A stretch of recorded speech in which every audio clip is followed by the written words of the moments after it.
आज भी जगन्नाथ जी को सबसे पहले खिचड़ी का भोग क्यों लगाया जाता है? इसके पीछे एक ऐसी भक्त की कहानी है जो सुनकर आंखें नम हो सकती हैं। राधे राधे जी। कहते हैं कि जगन्नाथपुरी में एक भक्त रहती थी जिनका नाम था कर्माबाई।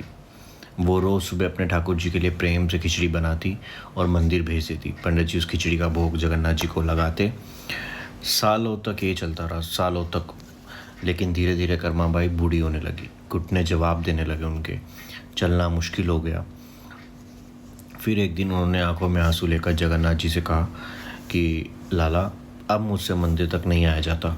कल से तुम ही मेरे घर आ जाना, मैं तुम्हारा इंतज़ार करूँगी। वहीं पे तुम खिचड़ी का भोग लगाना और मैं तुम्हें खिचड़ी अर्पण करूँगी।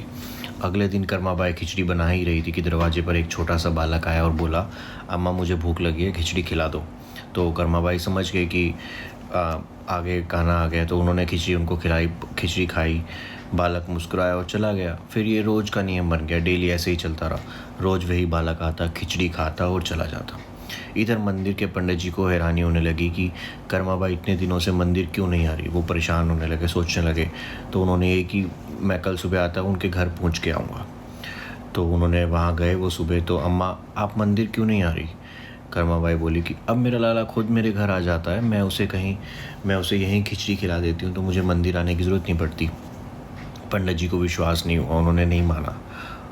फिर उन्होंने कहा, अम्मा आप बिना स्नान किए, बिना पूजा किए खिचड़ी बना देती हो, ऐसे कैसे? ये तो गलत है, वो भगवान है। तो ये कहकर पंडित जी चले गए। लेकिन उनकी बात कर्माबाई के दिल में बैठ गई। अगले दिन वो सुबह सुबह उठकर पहले स्नान करने लगी, पूजा करने लगी ताकि सब विधिवत हो। और तभी दरवाजे पर वही बालक आ गए कि अम्मा जल्दी करो, मुझे भूख लगी है। पर जब तक खिचड़ी नहीं बनी थी तो कर्माबाई ने कहा कि बस लाला, थोड़ी देर रुक जाओ, अभी मैं खिचड़ी बना रही हूँ। पर बालक बार बार में कहने लगा, अम्मा जल्दी करो, मुझे जाना है, अब पट खुलने वाले हैं। जैसे खिचड़ी बनी, कर्माबाई ने गरम गरम खिचड़ी उनके सामने रख दी। बालक ने जल्दी जल्दी खिचड़ी खाई और बिना पानी पिए ही वो वहाँ से चले गए। उसी समय जब मंदिर के द्वार खोले गए तो पंडित जी ने देखा जगन्नाथ जी को। तो जगन्नाथ जी के मुख पर खिचड़ी लगी हुई थी वहाँ पर।